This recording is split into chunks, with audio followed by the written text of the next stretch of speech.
Walkable, pedestrian infrastructure is a key element of a complete community. When sidewalks, trails, and pedestrian infrastructure are pleasant places to walk, all community members benefit. When attractive streetscaping is compounded with proper walkability traits, healthy, vibrant, and resilient communities emerge. Produced by the Institute for Public Administration at the University of Delaware, this presentation, the Infield Walkability Audit, an overview of what to look for, can help citizens achieve positive changes by evaluating the walkability of their community. The presentation is a component of Healthy and Complete Communities in Delaware, the Walkability Assessment Tool. The location of this can be found in the description below. The assessment tool and three-step process is designed for use in a facilitated workshop setting to engage local government stakeholders. By reviewing the assessment process and viewing this presentation, workshop participants will be able to recognize common issues with pedestrian environments. Step 1. Preparing for the workshop and walk. This step highlights the need for advanced preparation to ensure the success of the assessment process. Initial tasks include completing a walkability assessment questionnaire to clarify the local government's goals and objectives related to walkability, plan workshop logistics, and target an area for the walkability assessment. Step 2. Let's get walking. Before the walk, volunteers will be recruited for key roles such as group leaders, photographers, and note takers. During the infield audit, participants should use the assessment tool's walkability assessment checklist to inventory the safety and accessibility of pedestrian facilities, evaluate connectivity to transit and other transportation modes, and gauge the walk appeal of the streetscape. There are 4 central concepts to look for during the walk. They include safety, accessibility, connectivity, and walk appeal. Safety refers to creating pedestrian facilities that are safe and readily usable by people of all ages and abilities. Accessibility refers to the ADA Title II requirement that all public facilities and services must be barrier-free, readily accessible, and usable by people with disabilities. Connectivity means that pedestrian facilities should foster access to other transportation modes and enhance first and last mile connectivity to transit. Walk appeal is creating an environment that is pleasant, enjoyable, and attractive to pedestrians. The following images represent negative examples of walkable infrastructure in communities. Let's begin with lighting. Pedestrian facilities need to be properly illuminated to provide visibility to pedestrians and for motorists to see people walking at night. Pedestrian scale lighting fixtures should provide a sense of safety and security. Speed management techniques are important for moderating high-speed traffic and encouraging pedestrians to walk. Examples of speed management measures include roundabouts, curb extensions, road diets, and on-street parking. Buffers provide a zone of protection between pedestrians and moving vehicles. Landscaping, street furniture, on-street parking, and bike lanes can provide buffers between pedestrians and vehicular traffic. The presence and existence of well-maintained sidewalks on both sides of the street provides a measure of pedestrian safety. Sidewalk networks must be continuous, accessible, and free from gaps to ensure mobility for all pedestrians.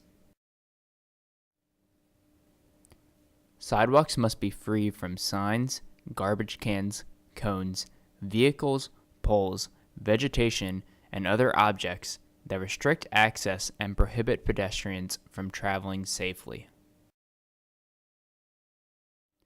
Sidewalk surfaces must be stable, firm, level, slip-resistant, and separated from motorized traffic. Proper sidewalk maintenance is required to ensure walkability. All pedestrian facilities, such as sidewalks, curb ramps, crosswalks, pedestrian islands, transit stops, and trails, must provide accessible routes that are continuous, in good repair, and unobstructed. Pedestrian facilities must be maintained in the winter and must be free from accumulations of snow and ice. The pedestrian environment should provide marked crosswalks used in combination with traffic calming measures, signalization, and signage to provide safe crossing areas for pedestrians. Crosswalks must have high visibility markings to guide pedestrians and alert drivers to crossing locations. On wider streets, pedestrian islands must be installed on median strips to provide a refuge area for pedestrians crossing streets. Visual and audible accessible pedestrian signals, or APS, are necessary to ensure safe street crossings. APS must have appropriate timing or signal phasing for pedestrians to have adequate time to safely cross a street. Each corner should be aligned with a crosswalk. ADA accessible curb ramps must be installed and provide detectable warnings for persons with low vision and/or visual impairments. To meet ADA accessibility requirements, sidewalks must be at least 5 feet wide. The width should accommodate 2 persons walking side by side or 1 person using an assisted mobility device. The driveway grades across sidewalks must provide a level crossing to avoid problems for those using assisted mobility devices. Sidewalks must have curb ramps with detectable warnings to ensure that individuals with visual impairments can navigate the streetscape safely. Detectable warnings must exist at the boundary between sidewalk and street. Curb ramps provide a smooth transition between sidewalk and street and are placed perpendicular to crosswalk intersections. They are necessary for those using assisted mobility devices.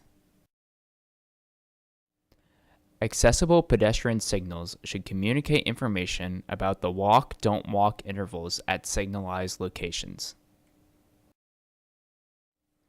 Crosswalk buttons should be installed at a height that is accessible to pedestrians and individuals using assisted mobility devices. The surface of crosswalks must be even and clearly marked. Brick crosswalks, or those with patched tarmac, create problems for those with assisted mobility devices. Properly built and maintained bus shelters are a positive example of connectivity and will subsequently lead to increased walkability. Shelters provide a much better way to spend time at a bus stop than a bench or nothing at all. It is also important pedestrians and passengers are informed of bus routes and schedules. There should be continuous and accessible sidewalks that connect to and from a bus stop. Transit amenities such as lighting, seating, trash receptacles, and bike racks or storage should also be present. Transit stops should be accessible from park and ride or other parking locations. Sidewalks should be connected to larger pedestrian networks and or off-road multi-use trails or pathways. Pedestrian infrastructure should provide connectivity to other transportation modes, such as low-stress, on-road bicycle facilities, bike sharing, and places to secure or store bikes. First and last mile connectivity to public transit is necessary for walkability. Pedestrian infrastructure must grant safe access to private intercity bus transportation and regional rail systems, such as SEPTA or Amtrak. Streetscaping ideally includes walkways, bikeways, transit facilities, traffic calming measures, seating, trees, buffers, and appropriately scaled pedestrian lighting. After conducting the infield walkability audit, participants will convene in a workshop setting for an interactive mapping exercise. Groups will discuss observations, record information documented on the Walkability Assessment Checklist, mark up maps, and identify or prioritize concerns. With assistance from professional planners, consultants, and/or workshop facilitators, a written summary will be prepared and presented to key local and state officials. Thank you for watching. For more information, please visit the Delaware Complete Communities Planning Toolbox at completecommunitiesde.org or connect with us on social media.